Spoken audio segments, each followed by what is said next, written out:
दीपिका देशपांडे जी ने लिखा है, लगता है प्रेम हमें तरल बना देता है। जब हम सर्वोपरि प्रेमपूर्ण हो जाते हैं, तब तन-मन में निरहंकारता, निर्भरता, निर्मलता, साथ में तरलता आती है। जैसे गौतम बुद्ध कहते हैं सफ़ेद बादल की तरह, और वही तरलता हमें शाश्वत के महाआकाश में विलीन कर देती है। क्या सर्वतोपरि परिपूर्ण प्रेम संसार से शाश्वत तक ले जाने वाला हुआ है? प्रेम संसार से शाश्वत तक नहीं ले जाता है, वो संसार को ही शाश्वत बना देता है। वो एक क्षण को ही अनंत बना देता है। इसीलिए मैं अक्सर भाषा उपयोग करता रहा हूं, इटर्नल मोमेंट ऑफ नाउ, वर्तमान का शाश्वत क्षण। क्षण से कोई शाश्वत की यात्रा नहीं करनी है, क्षण में ही शाश्वत का दर्शन कर लेना है। और प्रेम हमको वो तरलता, सरलता और अंतर्दृष्टि देता है कि हम संसार में ही व्याप्त उस शाश्वतता को देख सकें। हम क्षण में ही व्याप्त उस शाश्वत का दर्शन कर सकें। तभी तो जीवन अनंत होता है। तभी तो जीवन से आपाधापी जाती है। प्रेम के लम्हों में हम यही तो सीखते हैं कि ये क्षण परिपूर्ण है। आगे भी जानू ना मैं, पीछे भी जानू ना मैं, क्या होगा उससे बेपरवाह। ये क्षण शाश्वत होता है तो सौंदर्य और आनंद के असीम स्रोत खुल जाते हैं और वो जीवन को अनेकानेक ढंग से समृद्ध करते हैं। तो प्रेम ही वो कीमिया है, वो कुंजी है जो हमारे संसार को शाश्वत से आपूरित कर देता है, क्योंकि हर क्षण शाश्वत है और ये हमारा जीवन एक एक क्षण मिलकर बना है। तो शाश्वत और शाश्वत मिलकर ही हमारा जीवन बना है। पूर्ण से पूर्ण मिलकर जीवन बना है। अपूर्ण तो है ही नहीं ना वो। अनंत प्रतीक्षा ने लिखा है, प्रणाम। प्रेम अध्यात्म के 4 सूत्र जो आपने दिए हैं उनमें से एक है। जब प्रेम हमें हमारे होने से जोड़ता है तो अन्य 3 शांति, प्रसन्नता और समस्वरता भी तो हमें हमारे होने से जोड़ते हैं। कृपया कुछ कहें। हाँ बिल्कुल, ये चारों एक साथ आते हैं। एक कई बार फ्रंट स्टेज ले लेता है तो बाकी पीछे अपना ऑर्केस्ट्रा बजाते हैं। तो डिपेंड करता है हम कौन सा शो कर रहे हैं। तो कभी प्रेम अपनी बांसुरी बजाता है तो शांति पीछे अपना पियानो बजाती है और प्रसन्नता अपना तबला बजाती है और समस्वरता भी कुछ बजा ही लेती है अपना। तो वो पूरा ऑर्केस्ट्रा बनता है। इन चारों के लिए ही तो किसी ने लिखा था कि जहां मिल जाए 4 यार वहीं रात हो गुलजार। रात शब्द गलत लिख दिया था, वहीं वक्त हो गुलजार। जो पूरा पूरा वक्त है, ये 4 जहां मिल जाते हैं वो खिल उठता है, वो एक नई रवानी में चला जाता है। तो ये चारों हमेशा साथ होते हैं। प्रेम के रास्ते जाना हमेशा आसान पड़ता है क्योंकि प्रेम बहुत ही सरल, सहज और सुलभ है। हर किसी को उसका कुछ न कुछ अंश पता ही चलता है। प्रसन्नता भी वैसी ही है, लेकिन कई लोग ऐसे होते हैं जिनको लगता है प्रसन्नता उनको दूर दूर दिखाई देती है। कई लोगों को शांति बड़ी दूर दूर दिखाई देती है और समस्वरता, हार्मनी, वो तो बहुत लोगों को दूर दूर दिखाई देती है। तो डिपेंड करता है। प्रेम का डोर, प्रेम का पोर्टल, प्रेम का दरवाजा, प्रेम का झरोखा, प्रेम का वातायन, प्रेम की खिड़की, प्रेम का पथ, जो भी कहना चाहें, वो सर्व सुलभ है। इतना दरिद्र, इतना गरीब कोई व्यक्ति नहीं होता है जिसने प्रेम का एक लम्हा भी अपने जीवन में ना जाना हो। तो वहां से वो पोर्टल खुल जाता है, वो आयाम खुल जाता है जहां से बाकी भी साथ में हमको दिखाई देते हैं। आर्या ने लिखा है, ऐश्वर्या ने, are we suppose to move through life being totally loving and totally open to every being? I am used to self muting in public, सबके प्रति प्रेमपूर्ण रहें जीवन में, क्या ये जरूरी है? ऐसा कई बार लगता तो नहीं, कुछ लोग नहीं ऐसे हो पाते। सबके प्रति प्रेमपूर्ण होने का आशय क्या है? प्रेम में वो सूत्र याद रख लो, उन्मुक्त संयम।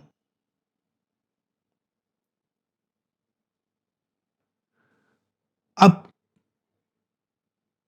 प्रेम में हम जब बहेंगे तो प्रेम अपनी दिशा लेगा।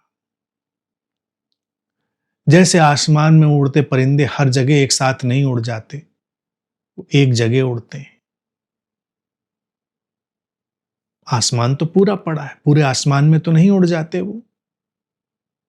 तो हम सबके प्रति सदाशय ओपन, रिसेप्टिव, फ्लेक्सिबल, हम्बल ऐसे बने रहते। लेकिन कहीं कोई एक हो सकता है, दो हो सकते हैं, वो संख्या सीमित होगी जहां पर हम ज्यादा प्रेमपूर्ण होंगे। इसको लिखा है ना, बीइंग टोटली लविंग। तो ये जो टोटल लव है, इसका मैनिफेस्टेशन हर जगह नहीं होगा, इसमें कोई कमी नहीं है। ऐसा थोड़ा ही है कि हम सड़क पर निकलेंगे सबको गले लगाते हुए चलेंगे, ऐसा संभव भी नहीं। तब तो फिर कोई दुर्गा पंडाल और बड़े भीड़ वाले गणेश पंडाल में चला गया तो गले लगाते लगाते तो उसके कंधों की हड्डियां ही खिसक जाएंगी। हाथ ही मिलाना शुरू किया तो उंगलियां चटक जाएंगी।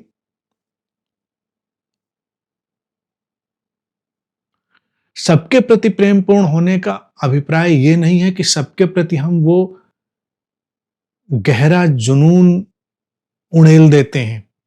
वो जो विशुद्ध जुनून है वो तो कहीं कहीं उमड़ता है, लेकिन सबके प्रति हमारी संवेदनशीलता, हमारा खुलापन, हमारी ग्रहणशीलता बनी रहती है और हम सबके भीतर के प्रेम का सम्मान कर पाते हैं। हम सबके भीतर जान पाते हैं कि इनके जीवन में जो दुख है वो दूर हो सके, उसमें अगर हमारी कोई भूमिका है तो हम उसको निभा देते हैं और आगे चले जाते हैं। इस सबके प्रति प्रेमपूर्ण होने का चक्कर पालना ही नहीं चाहिए। इसमें आदमी बहुत बुरी तरह फंसता है। पहले अपने प्रति पूरी तरह प्रेमपूर्ण हो जाए, फिर किसी और के प्रति प्रेमपूर्ण हो सकते हैं पूरी तरह तो हो जाए, फिर कुछ और के प्रति प्रेमपूर्ण हो सकते हैं तो हो जाए, इतना काफी है। दिया जलता है अपने घर की दहलीज पर तो अपने घर की दहलीज पर ही जलता है, तो कम से कम अपने घर की दहलीज को तो रोशन करता है। फिर उस रोशन दहलीज को देखकर उस प्रेरणा से कोई दिया किसी और दहलीज पर भी जल उठता है, वो दहलीज भी रोशन हो जाती है, तभी तो दिवाली बनती है। प्रेम का कारवा दिवाली का कारवा है। एक दिया अपनी ही जगह रोशनी करता है, लेकिन वो प्रेरित करता है तमाम दियों को, बुझे दियों को, कि वो जल सके। अब एक ही दिया अपने घर जला, कूद कूद के सारी दहलीजों पर भागता घूमे तो ना अपने घर रोशनी कर पाएगा ना दूसरे घर कर पाएगा, क्योंकि ठहर ही नहीं रहे हो। यहां थोड़ी देर रोशनी हुई थी, फिर तुम भाग गए दूसरी दहलीज पर, अंधेरा छा गया, फिर तीसरी दहलीज पर अंधेरा छा गया। तो एक दिया भी सारी दहलीजों को रोशन नहीं करता। शरीर मन है, शरीर मन की अपनी सीमाएं हैं। रोशनी का होना जरूरी है, और रोशनी जब होती है तो रोशनी का रोशनी से अंतर विरोध नहीं होता। रोशनी रोशनी का सम्मान करती है, प्रेम प्रेम का सम्मान करता है। एक व्यक्ति एक जगह भी प्रेमपूर्ण होता है तो वो इन्फेक्शियस हो जाता है, उसके इन्फेक्शन से तमाम और लोग प्रेमपूर्ण होने लग जाते हैं। हम ही उस प्रेम पूर्णता के हिस्सेदार हों, हम ही किरदार हों, जरूरी नहीं, किरदार और आएंगे और लोग उसमें शामिल होंगे। प्रेम का एक गीत जो हमने गाया, उस गाने की गुनगुनाने की सीमा होगी, लेकिन उस गीत को फिर अनंत लोग गुनगुना सकते हैं। वो प्रेम फैलेगा, बटेगा। पब्लिक में अगर हम चुपचाप हो जाते हैं, अपने में सिमट जाते हैं, तो इसमें बुराई नहीं है। दिए को अपने को संभालना और बचाना भी पड़ता है ताकि वो जल सके। अगर वो अपने को संभालेगा, बचाएगा ही नहीं, तो पता चला जब जलने का वक्त था तो न बाती बची न तेल, और दिया निकाला तो वो भी क्रैक, टूटा हुआ, तेल डाला तो बह गया। तो ज्यादा हम अगर अवेलेबल हो जाते हैं पब्लिक में, तो बाती तेल कहाँ जाते हैं, दिया कब क्रैक होता है, हमको पता भी नहीं चलता। तो ये ज्यादा अवेलेबल होना कोई बड़ी अच्छी बात नहीं है। सचेतन होना, संवेदनशील होना जरूरी है। सामने से सांड आ रहा था, हम बड़े प्रेमपूर्ण थे, हमने कहा लग जा गले, और सांड ने हमको ऐसा गले लगाया कि हम अगले कई साल हॉस्पिटल में बिताए बिस्तर पर। तो जब सांड सामने से आ रहा हो तो बच के निकल जाओ, छेड़ो नहीं, कम से कम उसको थोड़ा सतर्कता रखो, समझदारी रखो। तो बीइंग इन टोटली लव या बीइंग टोटल लविंग का अर्थ बहुत सचेतन और सतर्क है। अपने दिए को जलाओ, अप दीपो भव, स्वयं प्रेम के आलोक से भरो, और फिर उस आलोक से और आलोक जन्म लेगा, फिर एक सिलसिला चलेगा, फिर दिवाली का उत्सव होगा। अनंत देवीना ने लिखा है, परिवार में कोई कमजोर पर चिल्लाता था तो दया आती थी, अब समझ में आता है अप्रेमपूर्ण अभिव्यक्ति देखकर बुरा लगता था, अन्यथा कोई हमारे हिसाब से बात या एक्शन नहीं कर रहा था तो चिढ़ जाने जैसा कुछ नहीं है। और लिखा है कि अपने हिसाब से दूसरों को चलाने की आकांक्षा इतनी सूक्ष्म रूप से भीतर बसी है कि पता नहीं चलता कब अप्रेमपूर्ण क्रियाएं घट जाती हैं। अप्रेमपूर्ण क्रियाएं घटती ही अपने हिसाब से दूसरों को चलाने से होता है। प्रेम में पड़े हुए लोग इसी इसी दुर्घटना के सबसे ज्यादा शिकार होते हैं। अब देखो होता है क्या है, जब वो एक दूसरे के प्रेम में पड़ते हैं तो एक दूसरे की यूनिकनेस के प्रेम में पड़ते हैं, फिर वो उनकी यूनिकनेस को मिटा देना चाहते हैं, वो अपने जैसा बना देना चाहते हैं, और जैसे वो हमारे जैसा हो जाता है, प्रेम नदारद हो जाता है। फिर लोग कहते हैं अब वो बात नहीं रही, क्योंकि हमने वो बात रहने ही कहाँ दी। हमें किसी को अपनी तरह नहीं चलाना है। लोग अपने ढंग से व्यवस्था बिठा लेते हैं, और हम जिस प्रेम में डूबे थे वो प्रेम यूनिकनेस का था, उस बात को ध्यान रखें। और अनंत देवीना ने यह भी लिखा, आज का सेशन सुनकर लग रहा है बहुत प्रेम दूं अपने माता पिता को, क्या पता वो थोड़े चिल हो जाएं। प्रेम जरूर दो, वो चिल हो जाएं या चिली हो जाएं, इसका कोई तुमको बोझ नहीं ढोना है। चिल हो जाएं तो अच्छा, चिली हो जाएं वो भी अच्छा, किसी काम तो आएंगे चिली होकर। चिली सॉस बना लेना उसकी, या चिली अपने आप में अच्छी है। तो इंसान दो ही तरफ जाता है, या चिल या चिली, और ज्यादा बिगड़ गया तो सेक चिल्ली। But whatever the situation is, प्रेम में डूबो और प्रेम बांटो। पीकू ने लिखा है, प्रणाम गुरुजी, आज के सूत्रों में बहुत आनंद और शांति से जीवन को भर देने वाली बातें रहीं। प्रेम का जो विराट स्वरूप वही दिखता है, प्रेम ही जब, प्रेम ही तब, प्रेम ही ध्यान, उसके अलावा जो कुछ भी जीवन को विभाजित करने वाला है, विभाजित करने वाला ही है। नमन। निश्चित ही पीकू, आज के सूत्र बहुत ही सीधे, सपाट, सरल और क्रांतिकारी थे। प्रेम में भर गए तो क्या जब तब ध्यान, क्या विधि विधान। तुम कोलकाता से आते हो तो रामकृष्ण परमहंस को देखो, वो भक्ति में गए, प्रेम में, पूजा में, तो लोग घबरा तो इसीलिए गए कि उनकी पूजा में कोई विधि नहीं, कोई विधान नहीं, कोई जप नहीं, कोई तप नहीं, कोई त्याग नहीं। भोग लगाया तो खाकर टेस्ट लेकर, ऐसे कैसे लगा दें भोग, टेस्ट तो लेंगे पहले। कोई अच्छा कपड़ा बिछाना है तो पहले खुद उस पर लेट कर देख लिया जाए कि अच्छा लग रहा है कि नहीं लग रहा है। ऐसे त्याग कौन बर्दाश्त करेगा, ऐसा ऐसा जप कौन बर्दाश्त करेगा। और विधि विधान, विधि विधान तो कहीं था ही नहीं। तो वो प्रेम की जो शुद्ध अभिव्यक्तियों वाले लोग हुए, उनमें से रामकृष्ण परमहंस थे। और तुम वहीं से आते हो। कौन जाने अगले रामकृष्ण परमहंसी होने वाले हो, विवेकानंद भी हो सकते हो, या केवल पीकू ही हो सकते हो। कुछ होने की कोशिश नहीं करना है। शैलजा दुहान ने लिखा है, नमन प्रभु, क्या समर्पण भी घटता है जीवन में, या उसके लिए हमें एफर्ट करना होता है? क्या ये भी एग्जिस्टेंशियल होता है? निश्चित ही शैलजा जी, समर्पण घटता है, वो अस्तित्वगत है, एग्जिस्टेंशियल है, उसके लिए हमें कोई एफर्ट नहीं करना पड़ता। फल जब पक जाते हैं तो गिर जाते हैं, जिन शाखों पर फल आ जाते हैं वो शाखें झुक जाती हैं। समर्पण एक परिपक्वता है। समर्पण हमारे करने से नहीं होता। जब हम प्रेम के उस सम्यकत्व में आ जाते हैं तो समर्पण घट जाता है। समर्पण है अपने बीच से दीवारों को हटा देना, अपने जिरह बख्तर उतार कर रख देना। समर्पण है ओपन, रिसेप्टिव, फ्लेक्सिबल हो जाना, खुला हुआ, ग्रहणशील, लचीला हो जाना। समर्पण कोई क्रिया नहीं है, समर्पण का कोई तरीका नहीं होता। समर्पण खुलेपन और ग्रहणशीलता का एक जगत है, वो घटता है। जैसे प्रेम घटता है, प्रेम घटाया नहीं जा सकता, तो ऐसे ही समर्पण भी घटता है, समर्पण भी घटाया नहीं जा सकता।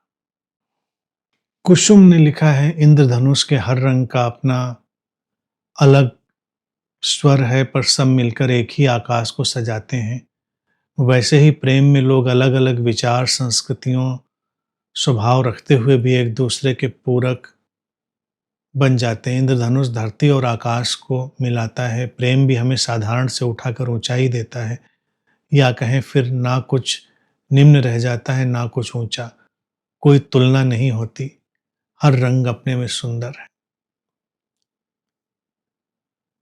इंद्रधनुष सुंदर है, हर रंग अपने में सुंदर है। तुलना तुलना में फर्क होता है। प्रेमियों के अलग ढंग होते हैं। प्रेमी तुलना नहीं करते, लेकिन इंद्रधनुष में भी कोई लाल रंग का गीत गा सकता है, कोई पर्पल रंग का गीत गा सकता है, कोई नीले रंग का गीत गा सकता है। जब वो लाल का गीत गाएगा तो ऐसा लगेगा जैसे वो बाकी रंगों के प्रति बेपरवाह है। बार बार ये कहना थोड़ा अनुचित लगेगा कि लाल भी महान, नीला भी महान, पर्पल भी महान, थोड़ा गीत बन नहीं पाएगा। प्रेम तो गीतों की अभिव्यक्ति है, प्रेम ही गीता है। गीता वो किताब नहीं है कोई जो श्री कृष्ण ने बोल दी। प्रेम ही गीता है, प्रेम ही गीत है। तो जब कोई लाल की तरफ उन्मुख होगा और लाल का गीत गाएगा, तो अपने गीत में पर्पल का जिक्र हो सकता है ना करे, और रंगों का जिक्र ना करे। खो जाएंगे सारे रंग, लाल लाल जित देखूं तित लाल लाल हो जाएगा। जब कोई पर्पल गाएगा तो सब चारों तरफ पर्पल पर्पल हो जाएगा, लाल कहीं दिखाई नहीं देगा। तो हम सोचेंगे ये अजीब व्यक्ति है, पर्पल गाया, लाल की जिक्र ही नहीं किया, नीले का जिक्र ही नहीं किया। ये तो पूरा रेनबो की बात होनी चाहिए थी। नहीं, प्रेमी रेनबो की बात करते करते, इंद्रधनुष की बात करते करते भी किसी दिशा से अपने गीत को उठा सकते हैं। जीवन अनूठा है, अभूतपूर्व है, तर्क में नहीं बंधता, गणित में नहीं बंधता। संतुलन आता है, लेकिन संतुलन के अपने रंग ढंग होते हैं। हम कैसे देखते हैं संतुलन को, ये हमें देखना। दूसरे से नहीं अपेक्षा करनी है कि वो ऐसा सोचेगा करेगा। जब कोई लाल का गीत गा रहा हो तो हम जाने कि इंद्रधनुष के किसी रंग का ही गीत गा रहा है। अगर बाकी रंगों का जिक्र नहीं किया तो नहीं किया, उसकी दृष्टि में लाल ही इस समय छाया हुआ है तो हम उसका भी उत्सव मनाएंगे। किसी की दृष्टि में नीला छाया है तो नीले का उत्सव मनाएंगे। लेकिन हम जानेंगे कि इंद्रधनुष में ही वो है। लेकिन सबको एक साथ बोलना, सबको एक साथ कहना, ये गीतों की भाषा में भी फिट नहीं होता और हमारी अभिव्यक्तियों में भी फिट नहीं होता। जब भी गीत गाए जाएंगे, जब भी कोई चीज बनेगी, तो हमेशा हम देखेंगे कि एक रंग उठकर छा जाएगा और दूसरे रंग, उनकी जिक्र भी नहीं होगा, उनकी चर्चा भी नहीं होगी। नहीं होगी तो इसका मतलब नहीं कि उनको छोड़ दिया गया, उनको बेमानी बना दिया गया। बस चर्चा नहीं करी, जिक्र नहीं किया, नहीं किया तो नहीं किया, है तो है, प्रेम नहीं है तो नहीं है, वो वाली चीज हो जाती है। तुलनाएं हो ही सचमुच में ये जरूरी नहीं है। जब कोई ऐसे कहे कि इस लाल की तुलना में नीला निकृष्ट है, जब कोई कहे इस पर्पल की तुलना में ये ऑरेंज निकृष्ट है, तो तुलना आई। लेकिन अगर हम जिक्र ही नहीं कर रहे हैं, फिक्र ही नहीं कर रहे हैं, तो तुलना नहीं है। फिर तो ये प्रेम का एक अपना उचंग है, प्रेम की अपनी एक उमंग है, प्रेम का अपना एक ढंग है। तो ऐसे भी देखना चाहिए चीजों को। श्वेतांबरी जी ने लिखा है, प्रणाम अनंत श्री। हमारे जीवन में घट रहे हर विधायक रूपांतरण का मूल आपसे मिले हुए विशुद्ध प्रेम का सुकून ही है। अनंत अहोभाव। आपने बताया था कि आपको प्रेम करने वाला व्यक्ति कभी कभी आपको वेंट आउट होने के लिए सहयोग देता है। आप तो ये मौका हमें बार बार देते हैं। मुझे ये बात हमेशा खलती है कि आपके सामने तो जाने अनजाने में अपने अंदर की विचलित मनोदशा के द्वारा ही व्यवहार होता है। जिसे हम सबसे ज्यादा प्रेम करते हैं उन्हीं को वेंट आउट होने का जरिया बना देते हैं। पता नहीं कब आपको अर्पण करने के लिए सिर्फ शांति और प्रेम होगा।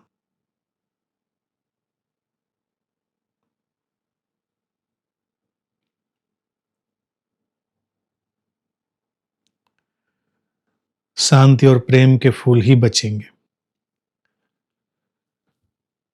कोई बात नहीं, मैं मित्रों को जानता हूं, उनको प्रेम करता हूं, आप सबको प्रेम करता हूं, तो मैं उनके सारे रंगों को जानता हूं, सारे जज्बातों को जानता हूं। और गुरु एल्केमिस्ट होता है, वो ग्रेटेस्ट एल्केमिस्ट होता है। हम कुछ भी लाएं, कूड़ा कचरा, वो उनको प्रेम और शांति के फूलों में बदल देना जानता है। इसीलिए वो गुरु है। भारत में गुरु ही देखा जाए वेंट आउट का सबसे महान जरिया है। बाकी लोग तो बोझिल हो जाते हैं, वो बोझिल नहीं होता क्योंकि वो अल्केमिस्ट है। हम लोहा लाएंगे, वो सोना बना देगा उसका। हम कूड़ा कचरा लाएंगे, वो उससे कोई शानदार महल बना देगा, प्रेम और शांति के फूल बना देगा। अनंत पथ के मित्र अपनी इस यात्रा में धीरे धीरे धीरे धीरे ऊंचाइयों पर उठ रहे हैं और उनके भीतर खिलावट हो रही है, सब सही जगह पर हैं, इसलिए कोई चिंता की बात नहीं। अपने हृदय को विशाल रखना है, अपनी दृष्टि को विशाल रखना है, बेशर्त रहना है, कोई अपराध बोध भीतर नहीं रखना है और कोई अहंकार, कोई प्राइड भी नहीं रखना है। चलते रहना है सफर पर। और मेरी तरफ से आश्वस्त हो सकते हैं कि गुरु अल्केमिस्ट है, वो हर चीज को रूपांतरित कर देगा। क्योंकि रूपांतरण इसलिए होता है कि जब कूड़ा कचरा उड़ेलने के बाद आप वापस लौटते हैं तो आपके हृदय में प्रेम और शांति के फूल खिल रहे होते हैं ना। तो इसलिए ही तो खिले होते हैं कि उनको ट्रांसफॉर्म कर दिया गया। तो इस साइड में भी प्रेम और शांति के फूल ही रखे होते हैं, वो उधर भी इसीलिए पहुंचे होते हैं। तो don't worry, take it easy, go with the flow, without any guilt, without any pride. Puranjay ने लिखा है, नमन प्रभु। जीवन में कभी कभी महसूस अधूरापन प्रेम को जगह देने के अस्तित्वगत आयोजन ही है, लेकिन यह अधूरापन तो जीवन को जीने के कंडीशनड पैटर्न से ही तो आता होगा। फिर पहले तो प्रोग्रामिंग को ट्रांसफॉर्म होना होगा। क्या प्रेम सब बदल देता है? ये भरोसा कब होता है? प्रेम ही इस भरोसे को लाता है। प्रेम आता है तो साथ में भरोसा भी लाता है। अधूरापन अगर एक एहसास के तौर से नहीं गुजरेगा तो पूरापन भी कैसे पता चलेगा? पूरेपन को एंजॉय करना है तो पहले अधूरेपन का पृष्ठ तो खुले। तो यही तो प्रेम की लीला है। जिसने अधूरेपन को ही नहीं जाना, वो पूरेपन को भी कहां जानेगा। अब हम कहें क्यों जाने पूरेपन को? क्योंकि पूरेपन का अपना एक आनंद है, पूरेपन का अपना एक सौंदर्य है। तो हर पूरेपन के पीछे एक अधूरापन आता है। ये चीजों को प्रेजेंट करने का ढंग है, ये उनको लाने का ढंग है। तो जब अधूरापन का एहसास हो भीतर, तो हमेशा मानकर चलो कि पूरेपन के लिए जगह खाली करी जा रही है, रास्ता दिया जा रहा है। इस अधूरेपन की स्टेज पर ही पूरापन विराजेगा, तब ज्यादा सुंदर दिखाई देगा। अंधेरी रात में चमकता हुआ चंद्रमा ही बड़ा खूबसूरत लगता है। दिन में चंद्रमा चमक रहा हो तो मजा ही नहीं आएगा, हम देखेंगे ही नहीं उसको आंख उठाकर। भारत में इसीलिए हमने अमावस की घनी अंधेरी रात में दीपोत्सव मनाना शुरू किया, दिवाली का उत्सव। इसलिए मनाते हैं, उसलिए मनाते हैं, वो सब जाने दो। उसमें तो कथाएं कहानियां लोग लाएंगे, लेकिन उसकी जो और पोएटिक चीज है, जो काव्यात्मक अवधारणा है, वो देखो। अमावस की घनी अंधेरी रात और दियों की कतारें, कितना खूबसूरत। वही रोशनी में मनाते तो मजा नहीं आता। तो अधूरेपन को भी अपने एंजॉय करो, ग्रेटिट्यूड में रहो, उसके प्रति अनुग्रह में रहो, उसके प्रति विचलित मत हो, उसको स्वागत योग्य समझो। वो